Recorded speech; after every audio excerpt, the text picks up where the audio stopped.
দেশে যদি যুদ্ধ হয়, কোনো রাজ্যে গভর্নমেন্ট ভেঙে পড়ে বা দেশের ইকোনমি বড় সংকটে পড়ে, তখন কি হবে?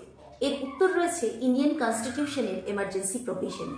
এমার্জেন্সি প্রভিশন অর্থাৎ জরুরি ব্যবস্থা মানে হলো বিশেষ পরিস্থিতিতে গভর্নমেন্টকে অতিরিক্ত ক্ষমতা দেওয়ার সাংবিধানিক ব্যবস্থা। এটি রয়েছে সংবিধানের পার্ট 18-এ, অর্থাৎ আর্টিকেল 352 থেকে 360 পর্যন্ত।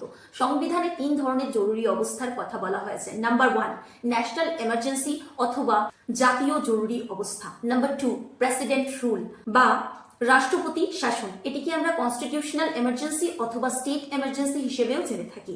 নাম্বার 3, ফিনান্সিয়াল এমার্জেন্সি অথবা আর্থিক জরুরি অবস্থা। এবার ঝটপট ডিটেলসে জেনে নিই প্রত্যেকটা এমার্জেন্সি প্রভিশনের ব্যাপারে। ন্যাশনাল এমার্জেন্সির উল্লেখ আর্টিকেল 352-তে করা রয়েছে।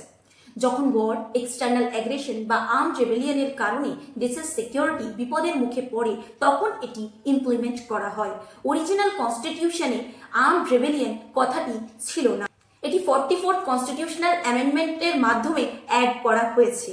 আর্টিকেল 352 ইমপ্লিমেন্ট করার সাথে সাথে আর্টিকেল 19 সাসপেন্ড হয়ে যায়, কিন্তু এটা অতি অবশ্যই মনে রাখতে হবে যে কোনো মতে আর্টিকেল 20 এবং 21-কে আমরা অ্যাবলিশ করতে পারি।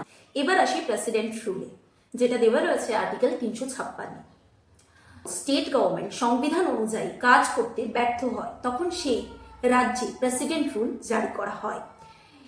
এটাকে কনস্টিটিউশনাল এমার্জেন্সি অথবা স্টেট এমার্জেন্সি হিসেবেও জানা যায়।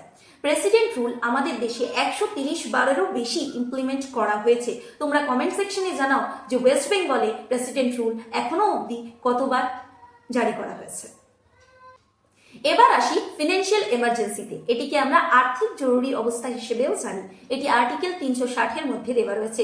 যখন দেশে ফিনান্সিয়াল স্টেবিলিটি বা ইকোনমি গুরুতর সংকটে পড়ে, তখন এটিকে ইমপ্লিমেন্ট করা হয়। ভারতবর্ষে আজও অবধি কখনো ফিনান্সিয়াল এমার্জেন্সি ইমপ্লিমেন্ট করা হয়নি। এই ধরনের আরও ইনফরমেটিভ ভিডিওস পেতে গেলে আমাদের ইউটিউব চ্যানেলটি সাবস্ক্রাইব করে রাখো। আর তুমি যদি ফেসবুকে ভিডিওটি দেখো, অবশ্যই পেজটি ফলো করে দাও। Thank you so much.